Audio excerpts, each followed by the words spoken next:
1 minute, sir.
also lot of limitations are given based on National Building Code, and if we follow this, we can achieve some green building concepts in that. Many people think that green buildings are costly. Definitely, initially they cost 6 to 8% more than conventional construction cost. But the repayment period or payback period is within 3 4 years. We'll get back that whatever the additional amount spent, that will pay back within 3 4 years.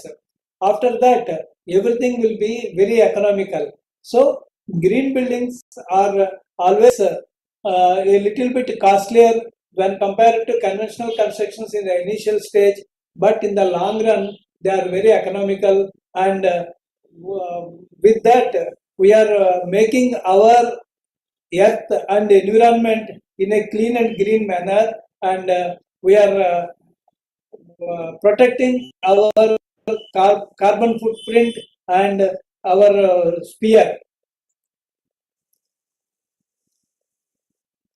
There are different measures to optimize land use. One among them is floor space index. With floor, there are limitations. Why these limitations are made? To maintain skyline of the city. We'll go through that skyline. What is skyline in the next slides? And good air and ventilation. For that purpose, to follow this floor space index. Based on a typology, there are different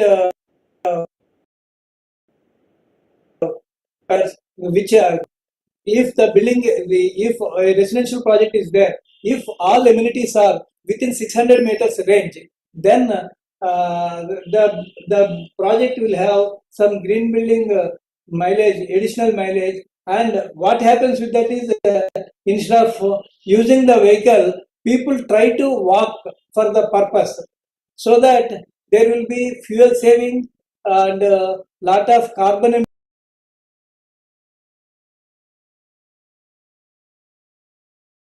emissions are reduced. For building, there are amenities within the range are specified in the table, and if these are within that range, one parameter of green building concepts is satisfied. Suppose if the project is a big project, having a gated community, in such cases, for moving within the campus, either e-bikes or e-vehicles or cycles are used, it will be highly advantageous, and that will add laurels to the green building concept. These are some of the photographs of sustainable models of transport.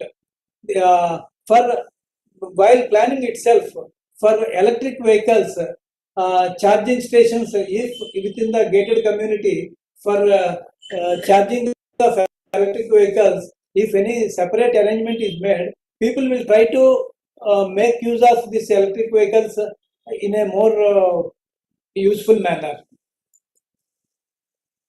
Low impact design. If the planning is in a proper way, actually last time also I told very clearly that if the windows are placed, or our planning is in such a way that the windows are placed, more windows are placed on north side and south side instead of east side and west side, that will give good ventilation, and it will give low impact design.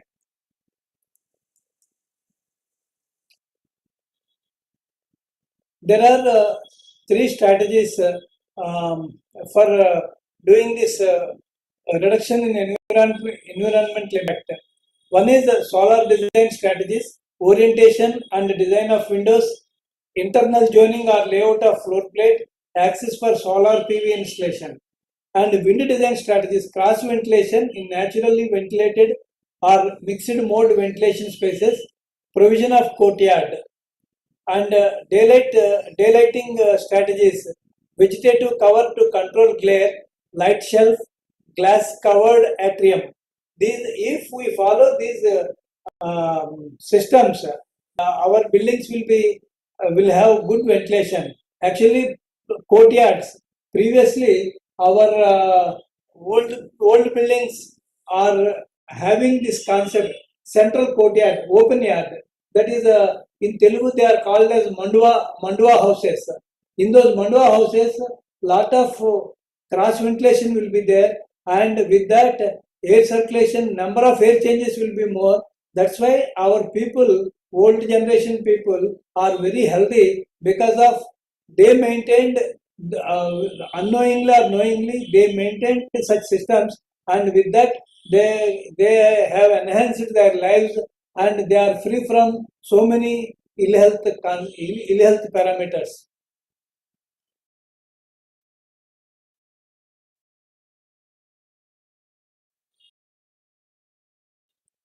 Site preservation and other strategies. Site planning according to this will be thereby lot of machines will work for that, and lot of energy loss will be there, and lot of money will be wasted. Instead of that, if planning is done in contours, that will be highly helpful, and that will reduce the moreover it will give more beauty, and it is highly recommended for wherever the contours are there. There, if we plan like that, it will be highly advantageous. Undisturbed areas on site. What I told in the beginning itself is that if trees are there, if plantation is there, they are of very big age, then don't disturb them and plan according to that, so that they will be alive forever. And cavity walls and earth burning are they will give good environment, coolness to the building with little expenditure. So it is highly advantageous. Instead of going for conventional brick, if you go for cavity brick walls, it will be highly advantageous. And passive evaporative cooling structures like top ponds, green roof.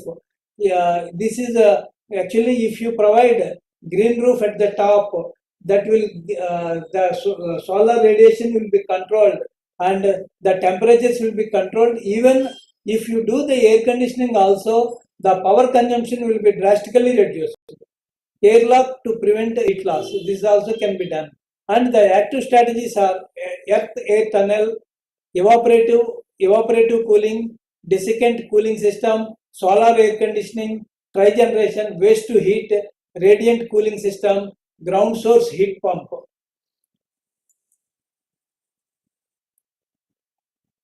Solar design strategy.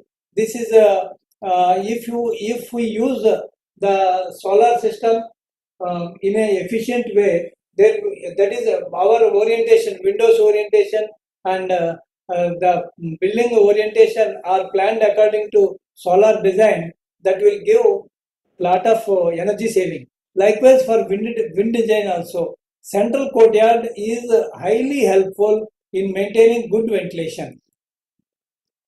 And for daylight strategy, light shelves is generally what happens is we'll provide windows and doors of very big size. There is a limitation for that. We'll go through the next slides, and if they are aptly planned, that will enhance the ventilation, lighting aspect, and first of all, comfort of living, comfort of working. All these things will be very much improved.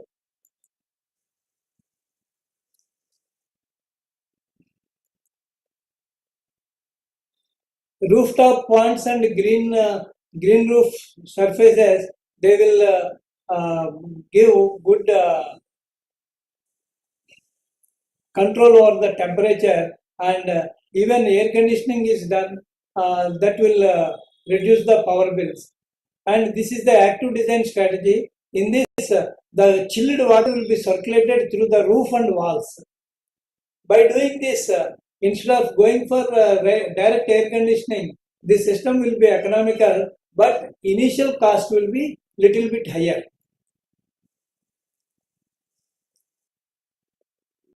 urban heat island effect. This is a most important thing, particularly in urban areas.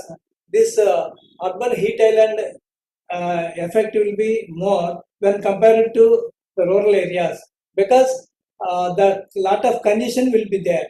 With that, the distance between buildings will be very less. Thereby, the heat gain will be more, and to reduce that, the setbacks are to be maintained in a proper way.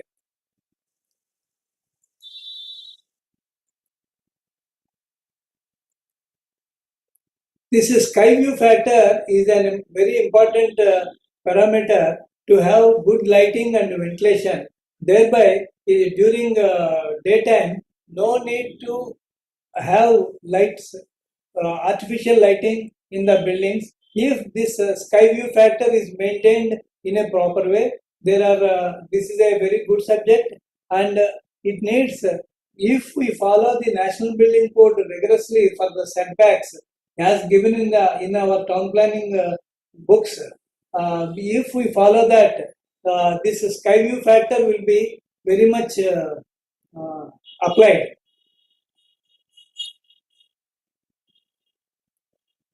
Suppose here there are here one building I have shown here, building of interest, and the surrounding building is here. It is at 41.4 meters, and the other building is at 20 meters. Here the building height is 30 meters, and in this case, while calculating the distances when using the formulas, we have to consider the lowest of these two. That is, 20 meters is taken into consideration, and based on that, the building is to be designed.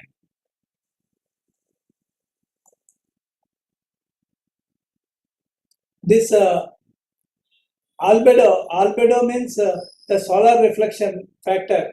If the solar reflection factor of the material, if instead of using this concrete stones for the pavements, if we go to the other albedo material, then lot of heat gain will be controlled, and the buildings will be very comfortable, and it will be economical also in the long run.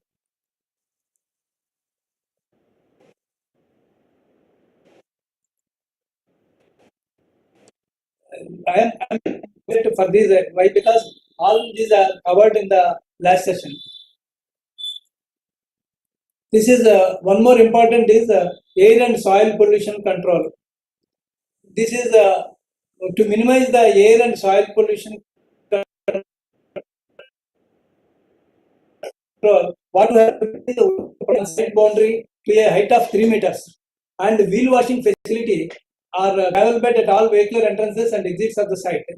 The diesel generator sets have an exhaust with stack height of at least 2 meters from the top of the generator with a cowl to ensure that the pollutant air beyond our height, so that our health will not be affected.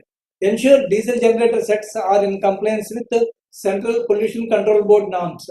Implement a spill prevention plan for storage of diesel admixtures, curing compounds, bitumen, and other hazardous materials. Ensure that fine aggregate, excavated earth, and other construction materials with a tender to get airborne are covered or sprinkled regularly with non-potable water. Here they have used the non-potable water. That means recycled water can be used for this purpose. That's why it is very specifically mentioned that non-potable water. Ensure sprinkling of water on unpaved pathways on the site with non-potable water. Limit the speed of vehicular movement on site to 10 kilometers per hour. Ensure that vehicles carrying waste materials out of the site are covered. I will show the photographs of these. Here, it is a continuous barricading to a height of 3 meters, so that whatever the soil rises, that will not go outside, and there will be pollution control. This is a good example of barricading, and which is solid and continuous. This is a bad example.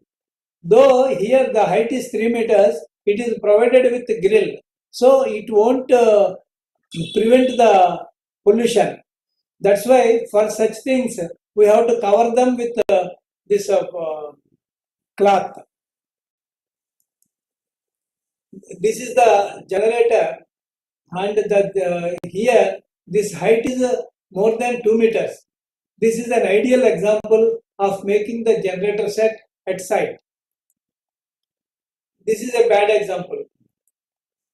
And whenever the vehicle comes into the site, it should go through the wheel washing pit, so that there will not be any airborne dust.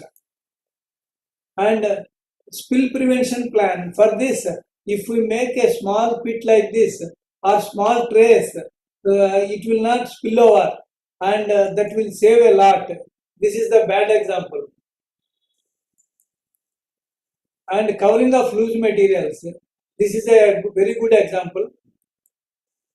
And sprinkling of water on unpaved pathways, this also will prevent air pollution. Speed limit, vehicular speed, if it is reduced to 10 kilometers per hour, this will not cause much air pollution.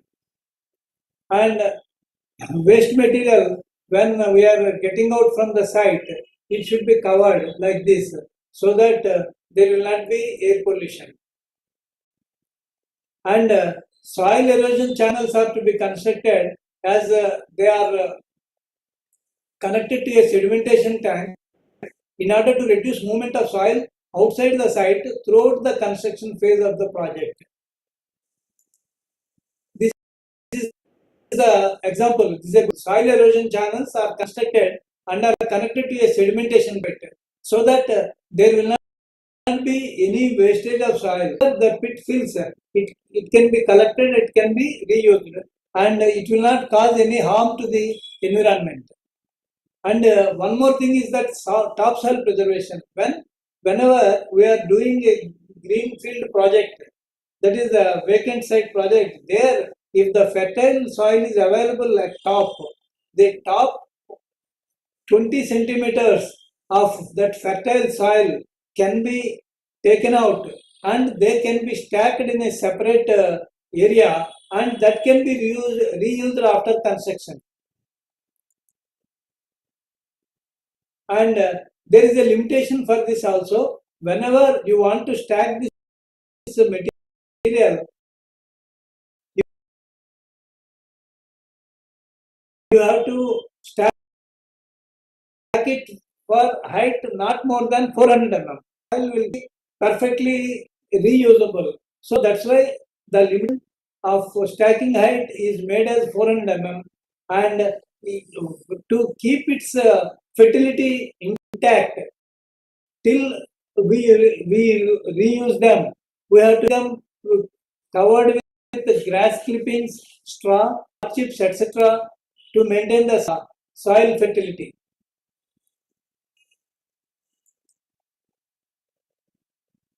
Soil should not be sealed. Here, the fertile soil, it should not be sealed. If it is sealed, what happens? It will lose its fertility, and hazardous materials and C&D waste should not be stored near to the soil. If that happens, that may attract them, and their fertility may get damaged. Soil should ideally not be stockpiled to a height of more than 400 mm.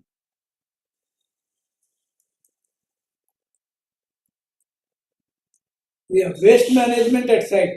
Segregate and store separately. What is suppose empty bags are there in a separate area, and if scraps is there, store them separately. Likewise, every material is to be stored in different areas, so it can be reused and recycled easily, and there will not be any wastage of material.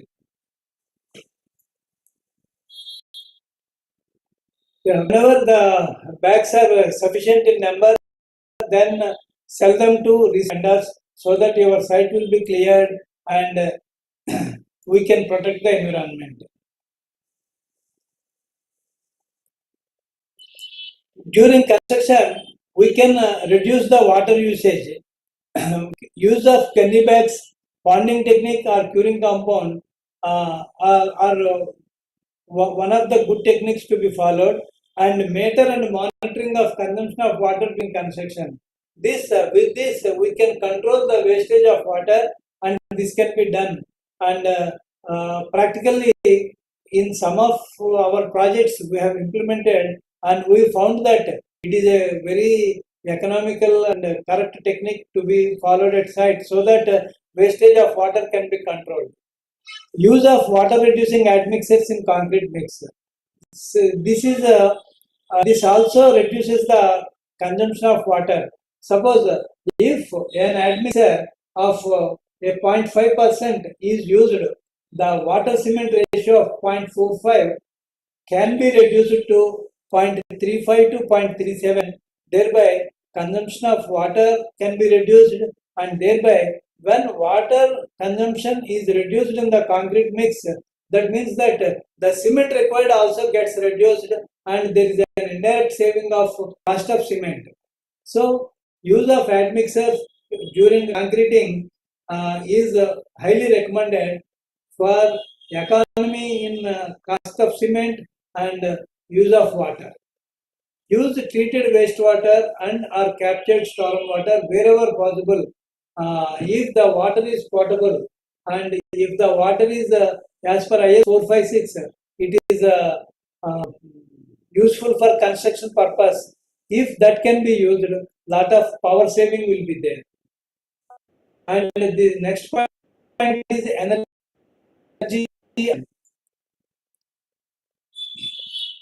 The domestic consumption and commercial consumption is very high.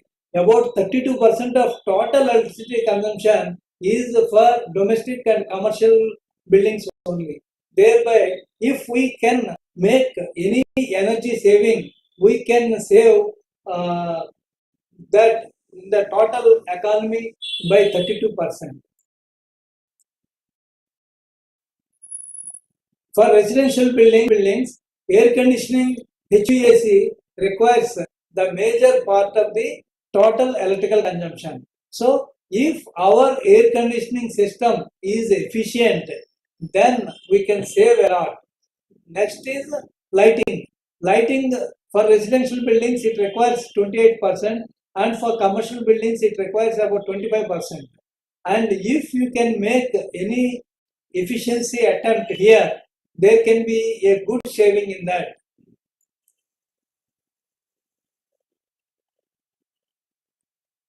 Why we are targeting buildings for this economy? You can see here the buildings are taking the highest consumption of power, and agriculture is next one, and industry is third one, and energy supply is fourth one, like that. So wherever possible, if we make our attempt to economize the power consumption, yeah, energy saving, that will be highly helpful. How we can do this? Based on size of building, we can by making proper window opening design, by designing mechanical systems in a proper way, and by using good type of insulation, and by using good quality HVAC systems, we can economize the energy. And the important thing is during management, during commissioning, during operation, and during monitoring, our uh, performance will definitely make good saving in that. And occupant behavior, this is more important. Whenever you are not using that room, if you shut down that light or fan, that is the occupant behavior. That depends on the occupant. So if it is our own building, we try to stop everything when we move out. But in a public building, we never do that. We should change our habit so that we can make good economy in energy saving.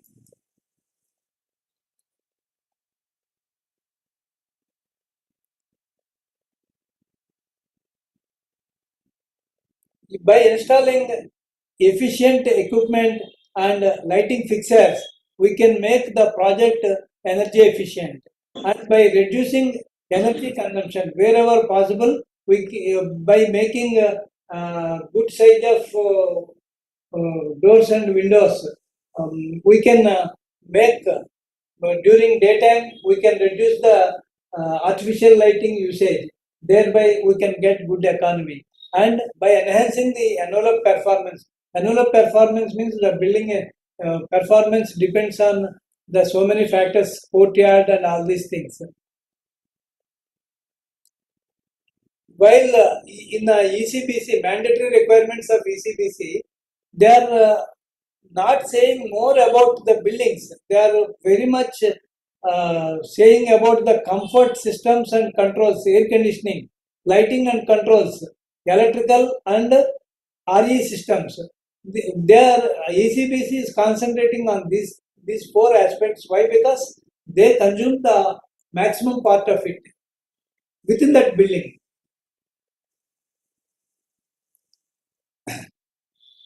Yeah, actually, in ECPC compliance, now the town planning authorities in Andhra Pradesh, they are for above 3,000 square meter sites, they made it mandate to give the energy performance report at the planning stage itself. For that, I hope 300, sir. 300 square. 3,000, 3,000. 3,000, sir. Okay. Site area 3,000 square meters. That is mandate.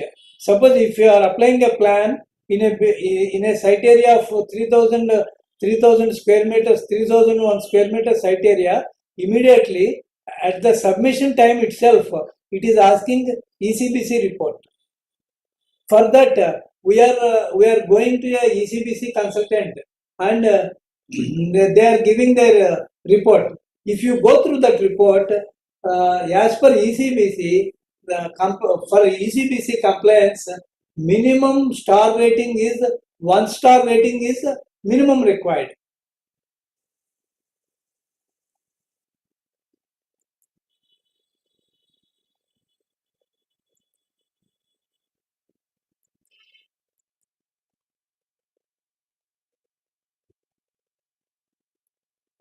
Here, the based on peak heat gain for different typologies, the levels are given. Based on this, the green building rating will be decided.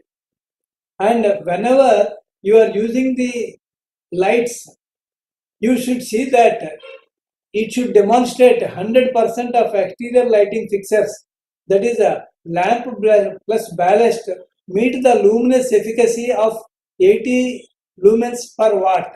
This is one important thing. Even for our regular purchases also, we can adopt this simple technique so that you can have a good power saving.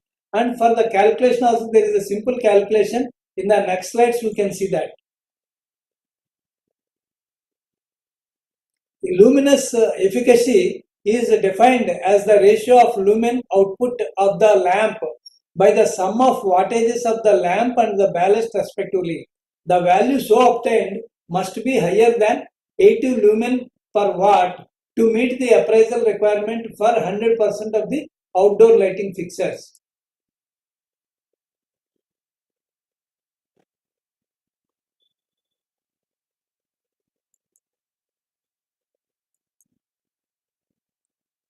This is a for BE star rating. Now the government has made mandate for all buildings of site areas more than 3,000 square meters initially. Now after some time, 500 square meters or 300 square meters, they may make it mandate. Generally, what the government does is, in the phased manner, they implement all such things. So, the minimum mandatory requirements are for unitary or split air conditioners, ceiling fans, geysers, UPS, solid state inverters. Star labeling is mandatory. If the star label means 1 star rating is mandatory, and if the equipment are having 3-star and above rating in green building rating system will get 1 point.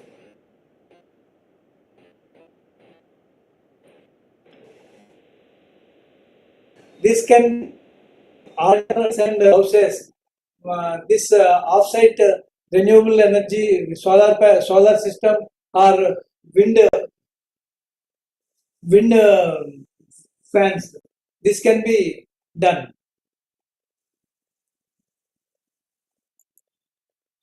There are different sources of renewable energy: solar, wind, small hydro, geothermal, and bioenergy. These are all popular. And the upcoming techniques are waste, from ocean, from energy store, and hydrogen. These are upcoming technologies. And when you see, of course, now it is not functioning, but between what is that? Kadiyam and Dwarapudi, one small power generation unit was there on the canal itself. So, such systems will be very helpful in having the renewable energy with small investment. They they would have they have generated good power.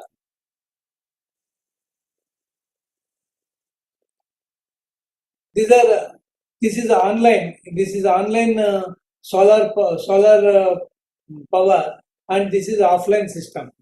This energy can be used for lighting, HVAC, water heating, and all these things, so that there will it will offset so much of regular conventional power.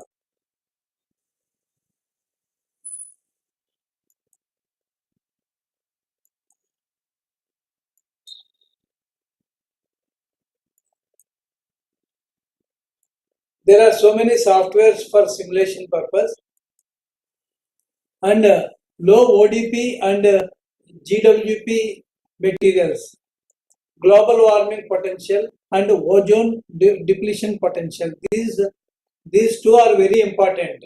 And this ozone depletion always, when we go through the newspapers, so many articles will be there on ozone layer depletion.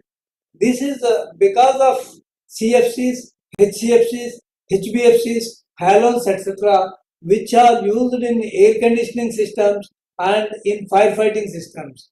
If we remove them instead of the CFCs, HCFCs, HBFCs, halogens, etc., if we go for alternate materials like halogens, alternate materials, then we can protect our systems from ozone depletion potential. And this global warming potential was developed to allow comparisons of the global warming impacts of different gases relative to CO2. Where this will be used in the insulation, in the refrigeration, and in firefighting systems. Low GWP and low ODP in insulation, HVAC, refrigeration equipment, and firefighting systems will help us in getting the lower global warming potential, and ensure that all insulation used in the building envelope and for HVAC systems are CFC and HCFC free.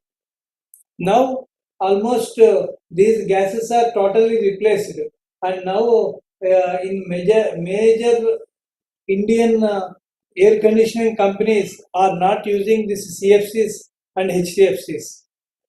Ensure that the refrigerant used in the HVAC systems and refrigeration equipment are CFC and HCFC free. The top is insulation and it is refrigerant. And in fire suppression systems, halon free. Occupant comfort is more important If the visual comfort, occupant comfort are very good, then our energy levels will not fall down and our quality and performance will enhance like anything. For that, we have to maintain a comfortable interior environment in a building through an optimal utilization of daylighting and artificial lighting strategies. Here, window to wall ratio should be less than or equal to 60%. For ambience or architectural purpose, if you make 100% windows, that will not serve the purpose. That will not give the lighting comfort. It will give lot of glare and it will give lot of strain to the eyes. Likewise, the VLT should be greater than 27%.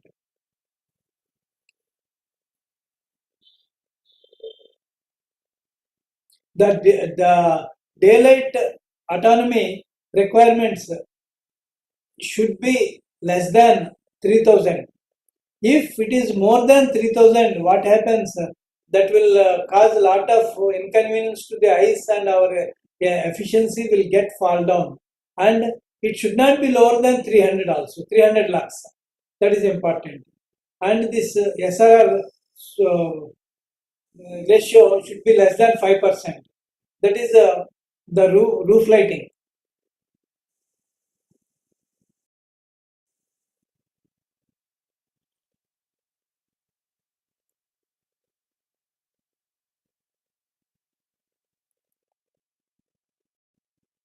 Climate-based daylighting model system. This will give a clear understanding about the economical solution for the living comfort. The annual analysis hours are 800 to 1800 hours for each day, and DA helps to define the annual sufficiency of ambient daylight levels in interior environments. Useful daylight illuminance is defined as the range of illuminance that fall within the range of 100 to 3000 lux. The UDI combined scheme is applied by determining the occurrence of daylight illuminances that defines the area within the range that is defined as useful. Defined as useful is 100 to 3000 lux. Generally, 300 to 3000 lux is comfortable. Fall short of the useful light, that is less than 100 lux.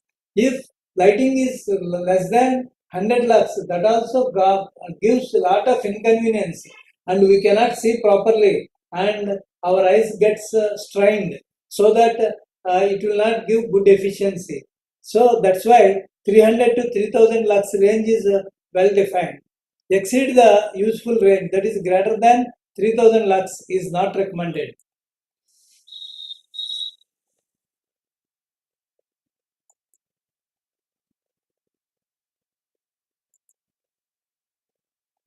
Window to wall ratio does not exceed 60% and vertical fenestration complies with the minimum VLT of 0.27. Here, window to wall ratio, this can be calculated very easily by anybody. The sigma glazing area in square meters by sigma gross exterior walls area into 100% gives the window wall ratio.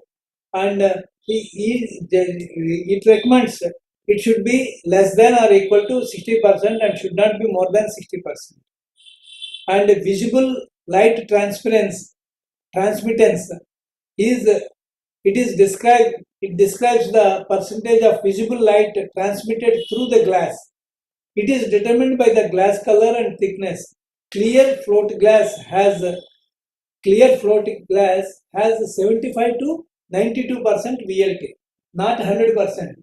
It is a, though we say it has clear float glass, it is clear, it is not that much clear, and it has 75 to 95% to 92% VLT, and colored glass has 14 to 85% VLT.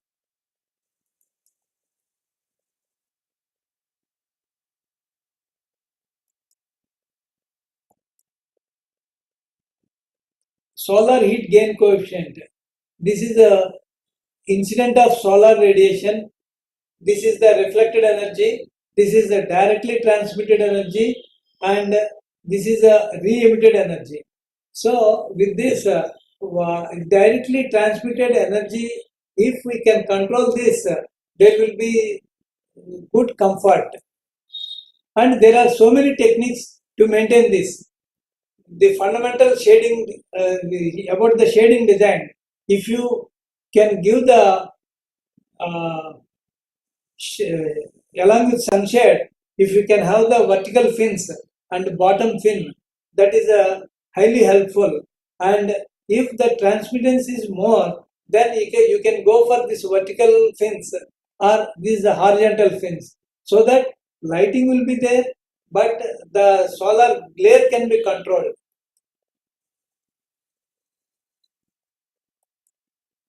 Yeah. Here in the previous slide, without the shade, you got this 0.41, and with this shade, by projecting a sunshade of about 0.5 meters or so, a lot of solar heat gain coefficient is reduced to 0.24. And there is a simple equation for this, and one table is also given for the so what are the C0, C1, C2, C3, and this PF. PF is the this projection factor, that is the sunshade coming is suppose it is 0.5 meters and it is 1.5 meters. PF is 0.5 by 1.5, that is 0.33. That PF can be used in this, and this SEF can be calculated. And if only overhang is there, overhang plus fin is there, and only fins are there, then there are different coefficients given in the table, and this can be used for getting our window designs in a proper way.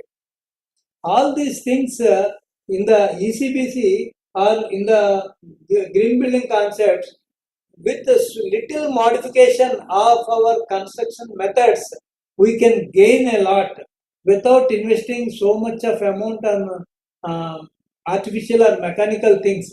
If you make vertical fins at appropriate places or horizontal fins according to your architectural design, there you can save a lot in the energy consumption, and good economy can be maintained.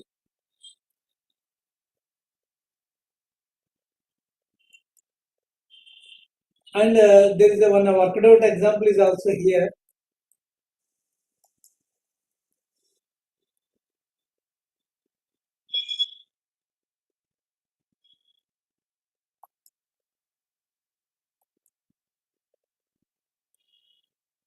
This is horizontal shading device,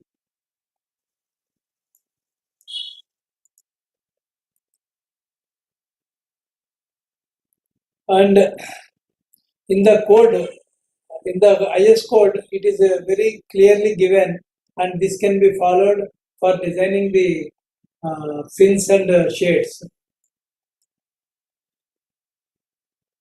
The solar path analysis, generally architects, for them, one subject will be there on this, and anybody can learn this. It's a simple subject based on this solar path analysis. Windows of AC and non-AC spaces, those can be designed, and for that the basis is 9 hours on 15th March and 1500 hours on 15th September are the basis for that, and based on that this solar path analysis can be maintained, and based on that the window sizes and windows orientation can be finalized, so that there will not be direct sunlight or glare into the room. That can be maintained by studying this solar path.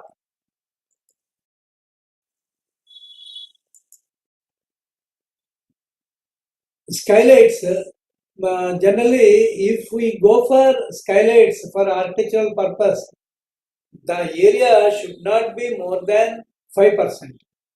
In industrial buildings, when I plan for industries, to have energy saving daylight artificial lighting reduction, I use 3% of roof area for the skylights.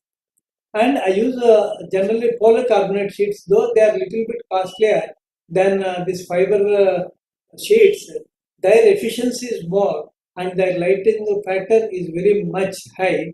That's why I generally prefer 3% of skylights for the roof.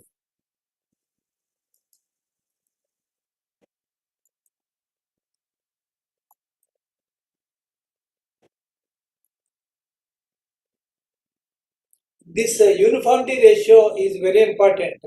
The lighting should be uniform, almost always not uniform is possible. Uniform is not possible, but almost uniform is to be maintained so that the minimum level of illuminance on a plane and the average level of illuminance of the measured plane are to be better controlled. There are so many simulation softwares for this, and by using them we can design the daylight simulation in a proper way. Next is thermal and acoustic comfort. There will be from sun, there will be along with airflow, sunlight will be there, and thereby radiant heat will be there, and humidity will be there, and temperature will be there. To all these things are to be in a tolerable level so that our acoustic comfort, thermal comfort will be there. If the thermal comfort is there, we can have efficiency, good efficiency in doing our work, in our performance.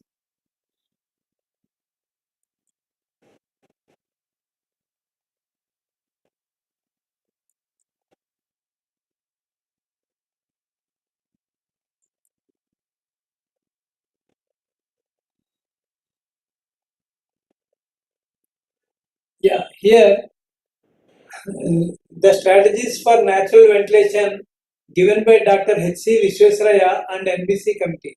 This is a one important uh, table which all engineers should follow. Actually, to have good efficiency by nature itself. A building need not necessarily be oriented perpendicular to the prevailing outdoor wind. It may be oriented at any convenient angle between 0 to 30 degrees without losing any beneficial aspect of the breeze.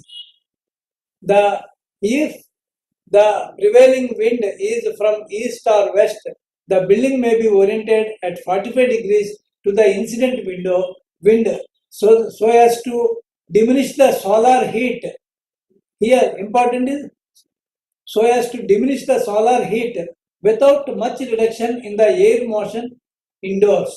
That's why that solar path study is very important.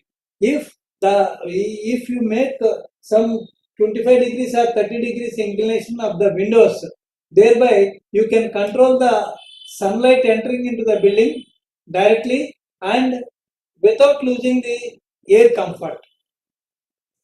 Maximum air movement at a particular plane is achieved by keeping the sill height of the opening at least 85% of the critical height, such as head level, for the following recommended levels of occupancy.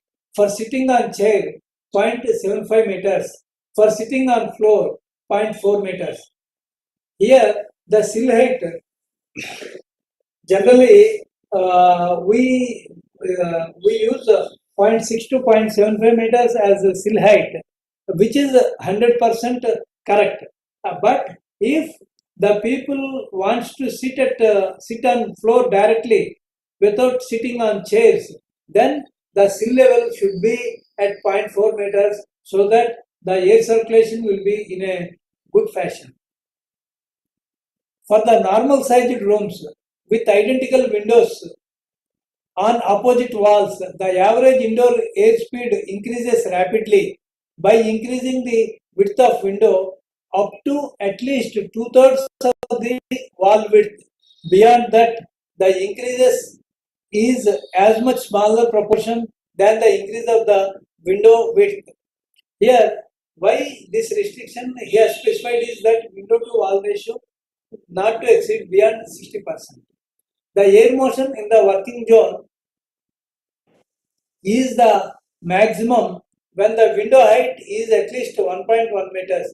A further increase in window height promotes air motion at a higher level of window, but does not contribute additional benefit as air occupancy in the building is concerned.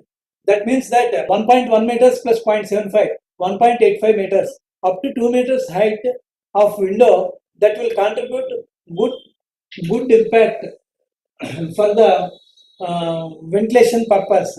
And if the height of window top level is 2.4 meters or so, though that may artificially, if required, can be provided, but that won't contribute anything to the occupancy comfort. The greater flow per unit area of openings is obtained by using inlet and outlet openings or nearby equal areas at the same level. And this Vishwesvaraya and NBC committee has given optimum fan size and number of fans for rooms of different sizes. This table is very much important for all engineers. Generally, we provide fan sizes arbitrarily without having a proper design on that. But there is a good thumb rule statement given by the Vishwesvaraya and NBC committee. This can be copied and can be used. Suppose if the room is 3 meters by 4 meters, one fan of 1200 mm, that is 4 feet fan, one is sufficient. And if the room size is 3 meters by 5 meters, 1.4 meters fan will give good air circulation. And if the room size is 3 meters by 6 meters, 1.5 meters by 1.5 meters dia fan is highly helpful. Likewise, if the room size is 4 meters by 5 meters, then one fan of 1.4 meters dia is sufficient. And likewise, if the room size is 9 meters by 9 meters, then it is recommended to have 4 fans of 1.4 meters stand.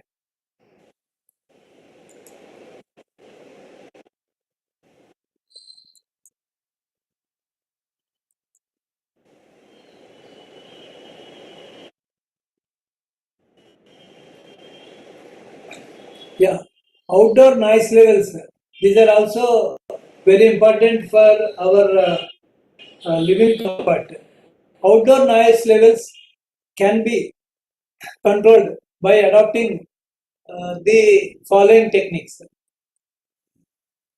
The average, the following strategies in accordance with the National Building Code 2016. If the average outdoor noise level is above 70 decibels for conditioned buildings with sealed windows and 60 decibels for naturally ventilated and mixed mode buildings to mitigate its effect on indoor noise levels. Interposing buffer zones in building plan. If you make a buffer zone between a road and a building by making huge trees at a closer spacing, that buffer zone will help to reduce the sound pollution. Protection of habitable spaces by introduction of green belts greater than 30 meters with broadleaf evergreen trees, public gardens, etc. Shading and screening by imposing less vulnerable buildings between the noise sources and more vulnerable buildings. Shading and screening by providing a solid barrier wall around the project boundary that is at least 8 feet high, because up to 8 feet height, if it is constructed, our height will be maximum 6 feet, so that the disturbance can be reduced. Provision of adequate sound insulation in building envelope, walls and roofs. This is applicable only for the conditioned buildings with non-operable windows. If operable windows are there, that is mixed mode buildings. In such cases, this sound insulation may not be very much helpful. And this DG set, chiller plant, etc., should have this acoustic insulation. And presently, all generators which we are seeing are with this insulation material, puff material only. Now the manufacturers are also supplying, so that's why previously we used to have a lot of noise when generator is in operation, but nowadays that much of disturbance is not there because of this implementation by National Building Code. One thing we have to remember is that indoor air can be up to 5 times more contaminated than outdoor air if proper care is not taken.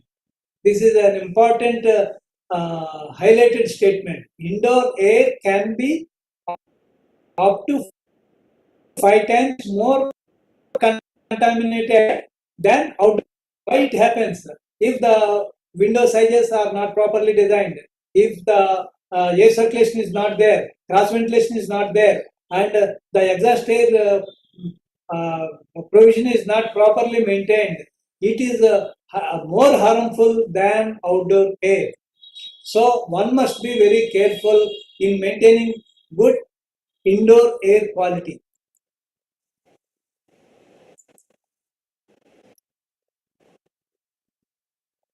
The minimum requirements of Central Pollution Control Board max norms are to be followed for the fresh air, are to be fulfilled. That is important. Here one table is given by National Ambient Air Quality Standards. These standards are to be followed so that to have good health condition.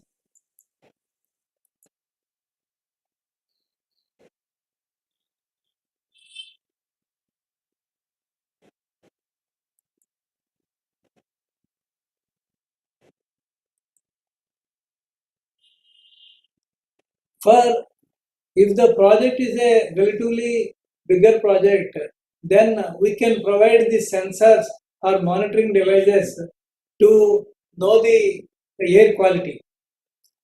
Install sensor at air handling unit, written air duct. Actually, in the air Sir, handling unable to unit, see the video. if you provide, huh? Able to see the video, sir. Unable to see your presentation. Unable to see the. Sir, it's visible, sir. It's visible, sir. Actually, check your connection, sir. Okay. Yeah, it is visible. Yeah. Install one sensor at each air handling unit. When you are providing sensor, if you provide a written air duct, it will be helpful, and it is required there only, and it is to be maintained at. It is a very important point. Install one sensor at written air duct for each air handling unit, and you install digital display showing monitored values of CO, CO2, temperature, and RH at each floor level with permissible thresholds as per ISHRI standard and clear visibility for all occupants. This we won't see in majority of the buildings, but in some of the buildings we can see this, and in at Hyderabad and Delhi and in metros at several signals we can see these display boards, digital display boards. They are showing the CO, carbon monoxide and carbon dioxide, temperature and relative humidity are displayed at several road junctions and signals. That the type of display will be arranged in the buildings also, and I have seen in some big MNC companies offices and their factories. What are the permissible thresholds of carbon monoxide should be less than 9 ppm, and carbon dioxide is the ambient plus 500 ppm is recommended. That is the maximum. And ensure that all interior wall and ceiling finishes, including but not limited to primers and paints, have low VOC content. This is for interior paints, flat finish. The VOC limit should be less than 50 grams per liter, and for exterior coatings for flat it should be less than 200. And for anti-corrosive paints, glass or semi-gloss or flat, it should be less than 250. Likewise, the table is given for different purposes. For wooden flooring, VOC limit is 100. While purchasing the materials, if you go through the product literature, if these are within that range, you will have good advantage and your health will be protected.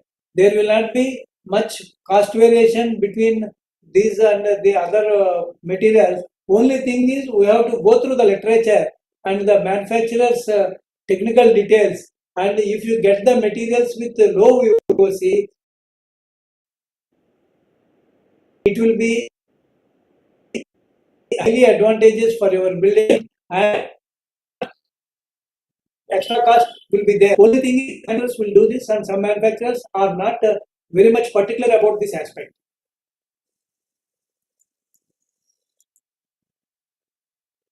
To ensure improved air quality by adopting installation of indoor plants, it's a simple job which can be done even from tomorrow onwards. We can do that. Instead, you can have your one or two indoor plants in your room, so that a lot of carbon dioxide will be absorbed by them and oxygen will be released, and we'll have that fresh air feeling. Promoting use of carpets and mats at all entrances. Yeah, this will reduce lot of dust entering into the room, so that it will be advantageous. Use of green cleaning products for housekeeping. With this, it will have low VOC content, and thereby good standards can be maintained. Installation of separate exhaust system for janitor or storing systems for storage rooms for chemicals. Installation of air curtains, air sanitization, demand control ventilation. Yeah, all these can be done with a little bit of investment. Of course, for all buildings, this may not be possible, but installation of indoor plants is a simple job, can be done, and carpets and mats at all entrances can be provided without any hesitation. And for products which we use for housekeeping, if we go for green cleaning products, that is not a costly affair, so that we can make the things in a better way.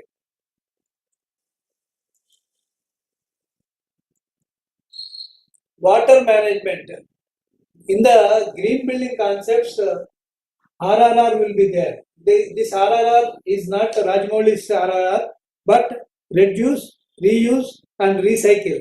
That concept is very much specific in green building concepts. Here, reduction, water demand reduction. How you can reduce the water demand reduction? By, if landscaping is there we can instead of lawn, suppose if the area is 1000 square meters, don't go for entire area with lawn demands more water. You make because you may be fancy about lawn, you can make some 200 square meters or 300 square meters lawn, and the remaining area you can go for this native plantation, so that a lot of water can be saved. And by using sprinkler system, efficient use of irrigation system, sprinkler system and drip irrigation, all these things will enhance the economy in water usage. And in toilets, if you go for low flow fixers and dual fixers are there, if you go to them, it will be highly advantageous for flushing, washing, bathing. Through the use of low flow fixers, we can economize good quantum of water.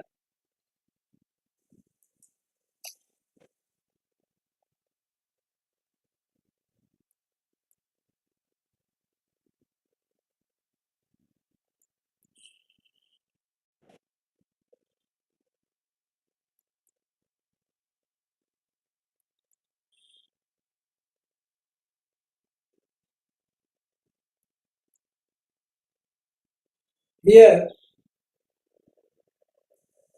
if you go for water closet for solid flush, 6 liters per flush is the economical usage, and water closet with liquid flush, 3 liters per flush. For urinal, 3.8 liters per flush. Shower head, 10 liters per minute. Lavatory faucet, 8 liters per minute. Kitchen faucet, 8 liters per minute. These are the base case for the Gruha. For rating purpose, they have given. But in actual usage, all should be lower than this. That will be economical.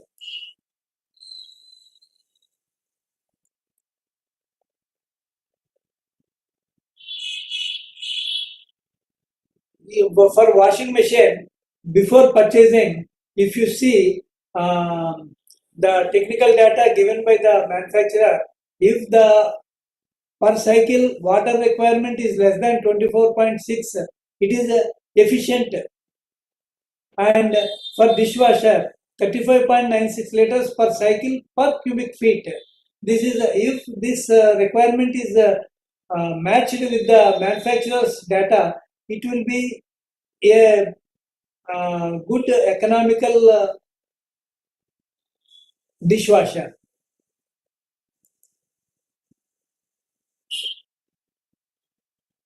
Yeah, as I explained already, strategies to reduce landscape water. Go for native plants instead of exotic plants. And lawn area, reduce the lawn area. Non-lawn area, you fill them with strawberry trees, rocks, etc. so that there will be a lot of water saving. These are the strategies to reduce the landscape water by making small stone pavements, stones, and the plantation of with this is called xeriscape. This is a water efficient irrigation system.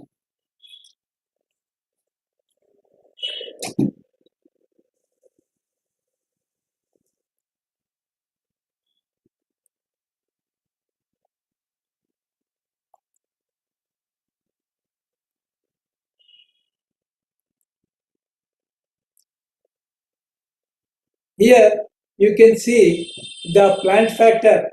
For lawn it is 1, and for native grass it is only 0.45. Existing native trees, they won't take anything. Newly planted native shrubs, they take only 0.3. Newly planted exotic shrubs, they take 0.9. So instead of going to exotic shrubs, if you go to native shrubs, you can save a lot of water. Likewise, there is a clear statement in this. Based on this, we can make our plantation planning. The energy irrigation systems, flood will have efficiency of 0.65, furrow 0.8 is 0.85, drip irrigation is 0.9, micro spray is 0.87, seepage is 0.8.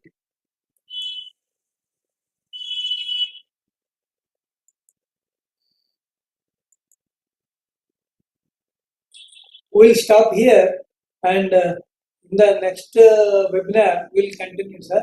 Thank you very much. Thank you, sir. Thank you very much, sir. Sir, with your permission, I want to share the ECBC guidelines of Andhra Pradesh building rules, sir. Your permission, sir. Yes, yes. Thank you.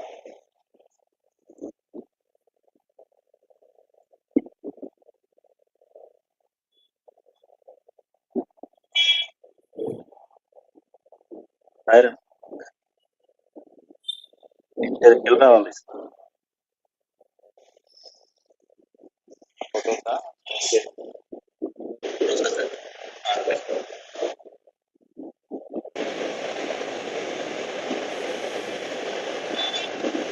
Jelda iron. Iron. Out there, though.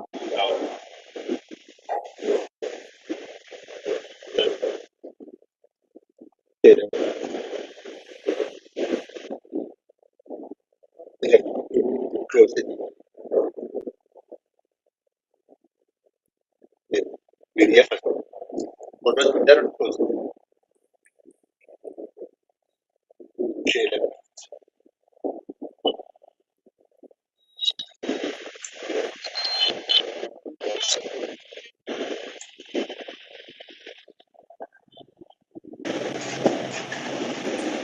Sir, the code shall be applicable to commercial building and other non-residential building have a plot area more than 100 square meters or built-up area of 2000 square meters and certain categories of buildings such as multiplex.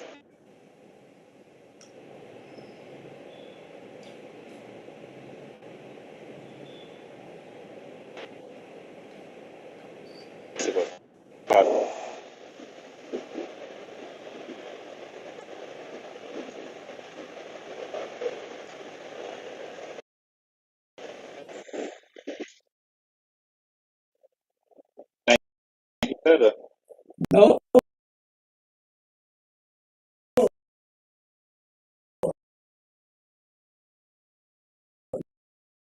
now,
green building concept says is local material is to be used.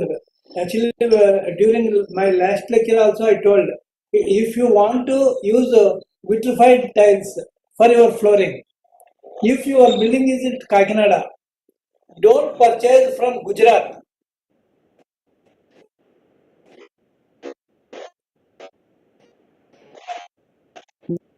Gujarat is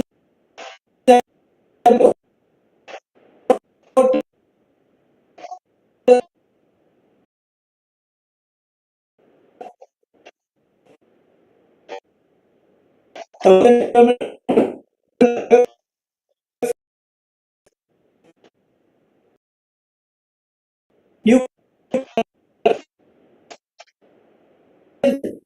either.